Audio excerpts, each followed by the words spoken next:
viewers, welcome you all to the 41st edition of the Mysore Sport YouTube channel.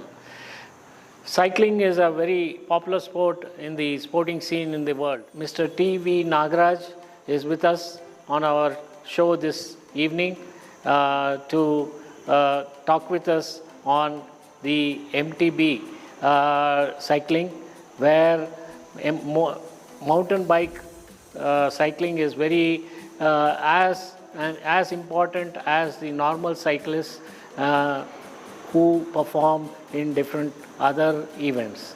Mountain bike is popular, and Mr. T.V. Nagaraj with the Mysore Academy has produced many number of mountain bike riders who have gone on to represent the country in the Asian level and have represented India and won medals in different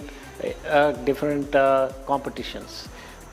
On behalf of the Mysore Sport YouTube channel, I welcome Mr. Nagaraj for our chat show. Welcome for Mysore Sport YouTube channel. Thank you very much sir. ಮೊದಲನೇದಾಗಿ ಮುರಳೀಧರ್ ಸರ್ಗೆ ನಮಸ್ಕಾರ. Mysuru sport YouTube channel ಅವ್ರಿಗೆ ನನ್ನ ವಂದನೆಗಳು ಮತ್ತು ಅವಕಾಶ ಕೊಟ್ಟಿದ್ದಕ್ಕೆ ಧನ್ಯವಾದ. ನಾನು actually basically diploma mechanical, BE mechanical ಓದಿದ್ದು CPC ಪಾಲಿಟೆಕ್ನಿಕ್ಕು, SJC ಇಂಜಿನಿಯರಿಂಗ್ ಕಾಲೇಜಲ್ಲಿ. ಈ word cycling Mysuru training academy ಅಂತ ಸ್ಟಾರ್ಟ್ ಮಾಡಿದೆ.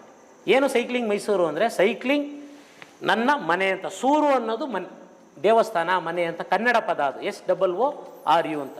ಟ್ರೈನಿಂಗ್ ಅಕಾಡೆಮಿ ಅಂತ ಇಟ್ಟೆ. ಅಲ್ಲಿ ಕೆಳಗಡೆ ಒಂದು ಪದ ಹಾಕಿದ್ದೀನಿ, being A champion is always A choice.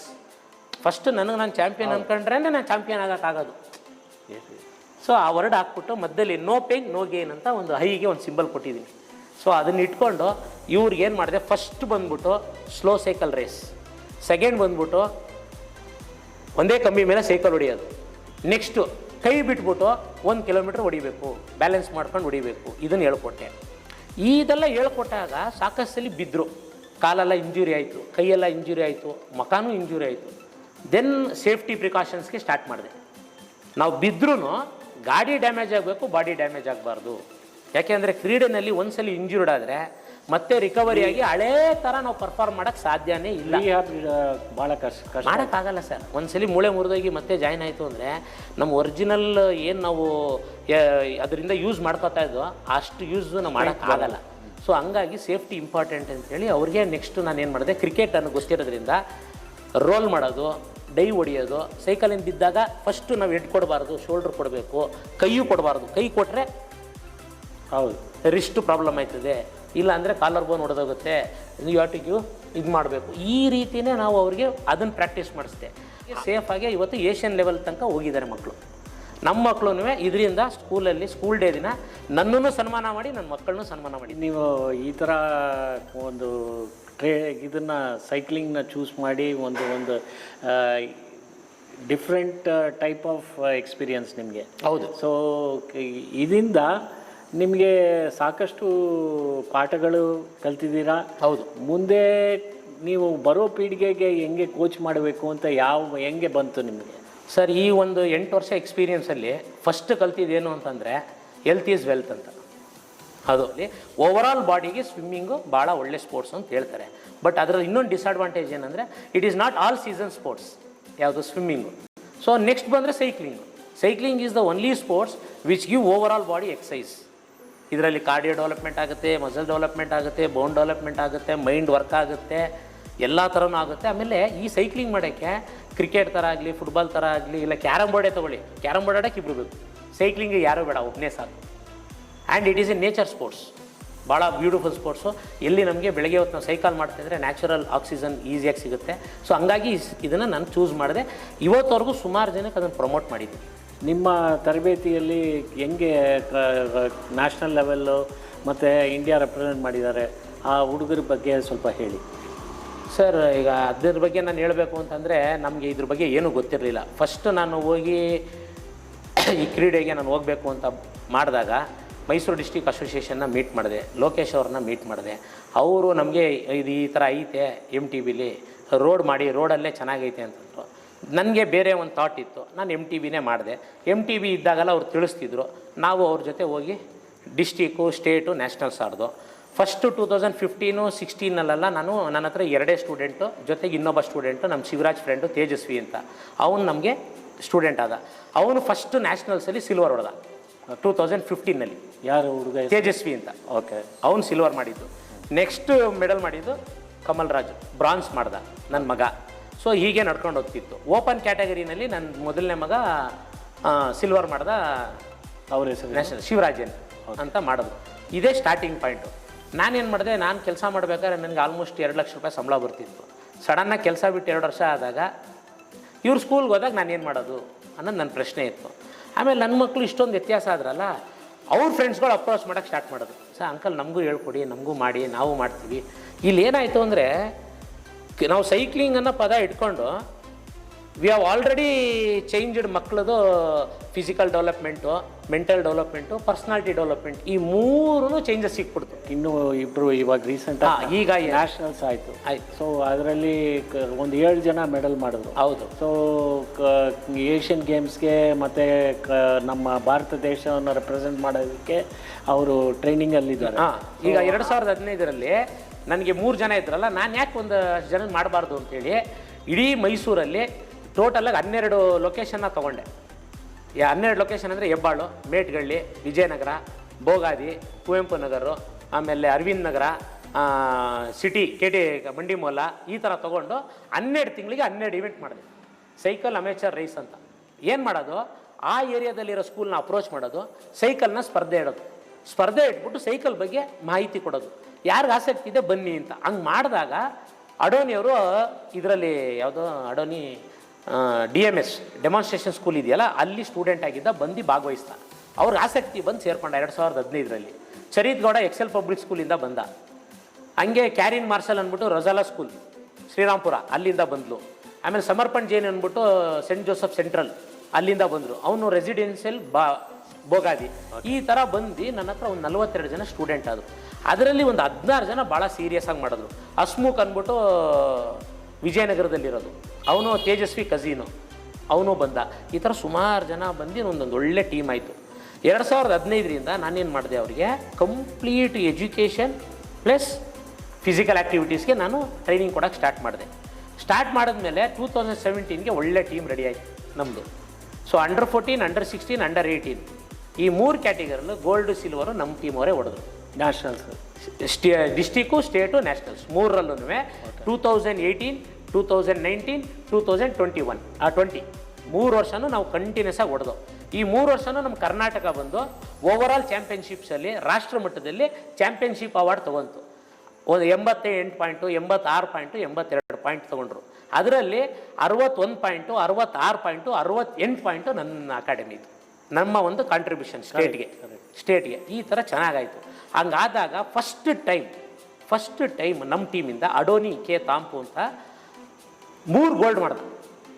ಆ 3 ಗೋಲ್ಡ್ ಮಾಡಿ ಇಂಡಿಯಾ ಬೆಸ್ಟ್ ಸೈಕ್ಲಿಂಗ್ ಅಂತ ಸೈಕ್ಲಿಸ್ಟ್ ಅಂತ ಅವಾರ್ಡ್ ತೊಗೊಂಡ 2019 ಗದಗಲ್ಲಿ ಮೊದಲನೇ ಸಲ ಕರ್ನಾಟಕದವರು ರಾಷ್ಟ್ರ ಮಟ್ಟದ MTB ಚಾಂಪಿಯನ್ಶಿಪ್ ಮಾಡಿದ್ರು.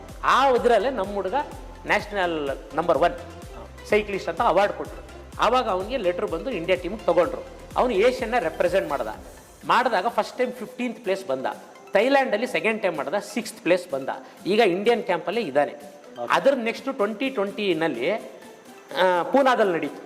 ಲಾಸ್ಟ್ ಇಯರ್ ಪೂನಾದಲ್ಲಿ ನಡೆದಾಗ ಬಿಕಾಸ್ ಆಫ್ ಕೋವಿಡ್ 2020 ಮಾಡೋಕ್ಕಾಗಲಿಲ್ಲ. 2021 ಮಾಡಿದ್ರು. ಆ ಮಾಡಿದಾಗ ಚರಿತ್ ಗೌಡ ಅಂತ ಯಾರು ಹೇಳಿದೆ, ಅವನು 3 ಗೋಲ್ಡ್ ಮಾಡ್ದ. ಇವನ್ ರಿಕಾರ್ಡ್ನ ಬ್ರೇಕ್ ಮಾಡ್ದ. ಅವನು 3 ಗೋಲ್ಡ್ ತಗೊಂಡು ಅವನು ನಂಬರ್ 1 ಅಂತ ಡಿಕ್ಲೇರ್ ಆಯಿತು. ಡಿಕ್ಲೇರ್ ಆದಮೇಲೆ ಅವನು ಇಂಡಿಯಾ ಟೀಮಲ್ಲಿ ಹಾಕಿದ್ದಾರೆ.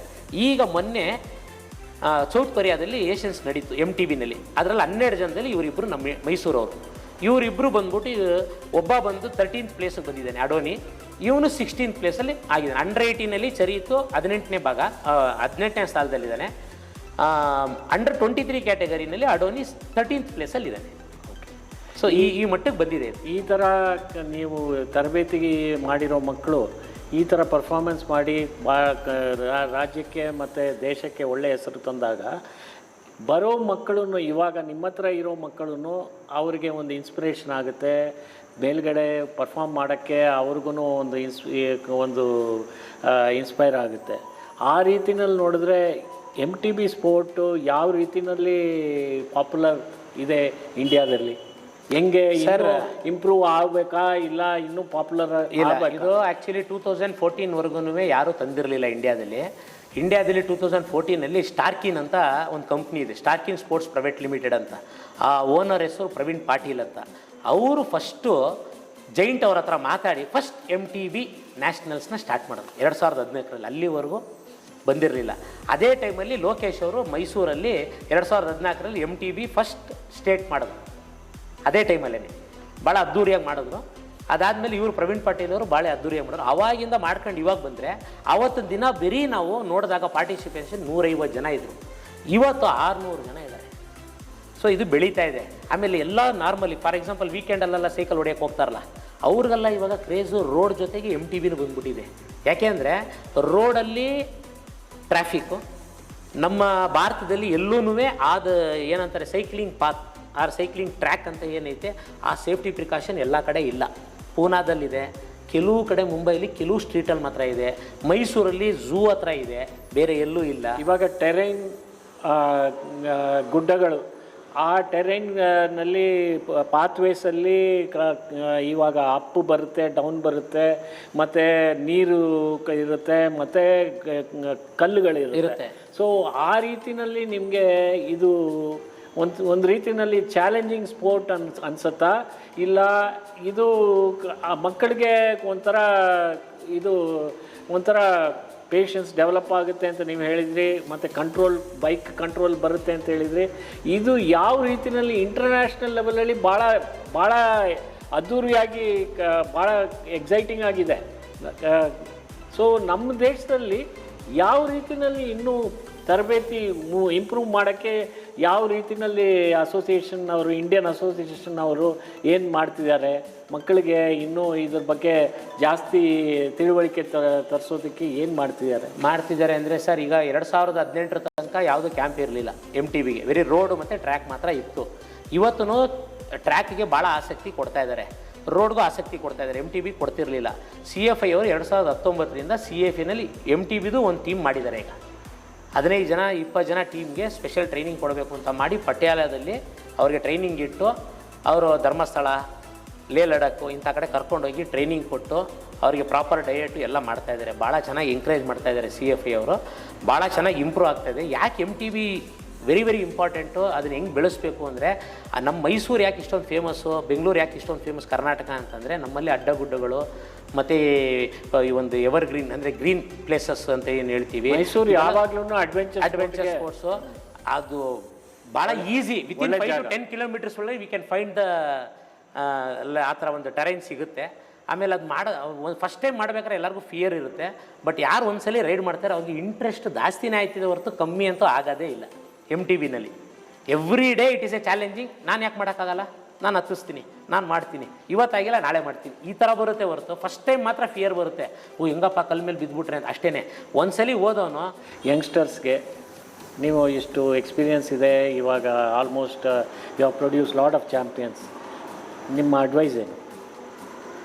ನನ್ನ ಅಡ್ವೈಸು ಸೈಕಲೇ ಹೊಡೀರಿ ಅಂತ ಹೇಳಲ್ಲ, ಬಟ್ ಮಕ್ಕಳಿಗೆ ಕ್ರೀಡೆ ಭಾಳ ಇಂಪಾರ್ಟೆಂಟ್. ಇವತ್ತಿನಿರೋ ಒಂದು ಆಹಾರ ಆಗಲಿ, ಇರೋ ಅಟ್ಮಾಸ್ಫಿಯರು, ನಮ್ಮ ಲೈಫ್ ಸ್ಟೈಲ್ ಎಲ್ಲ ತಗೊಂಡಾಗ 101% ಯಾವುದೇ ಮಕ್ಕಳಾಗಲಿ ಯಾವುದಾರ ಒಂದು ಕ್ರೀಡೆಯಲ್ಲಿ ಎಷ್ಟು ಎಜುಕೇಷನಲ್ಲಿ ಆಸಕ್ತಿ ಇದೆ ಅದೇ ಆಸಕ್ತಿ ಕ್ರೀಡೆನಲ್ಲೂ ಇರಬೇಕು. ಎರಡೂ ಒಟ್ಟಿಗೆ ತಗೊಂಡೋಗ್ಬೇಕು. 50% ಎಜುಕೇಷನ್, 50% ಸ್ಪೋರ್ಟ್ಸ್ ಇದ್ದ ಜೊತೇಲಿ ತಗೊಂಡೋಗೋರು ಅವರು ಸೊಸೈಟಿಗೆ ಒಂದು ಒಳ್ಳೆ ಕೆಲಸ ಮಾಡ್ತಾರೆ ಅಂತ ನಾನು ಅಂದ್ಕೊಂಡಿದ್ದೀನಿ. Thanks lot mister Nagaraj.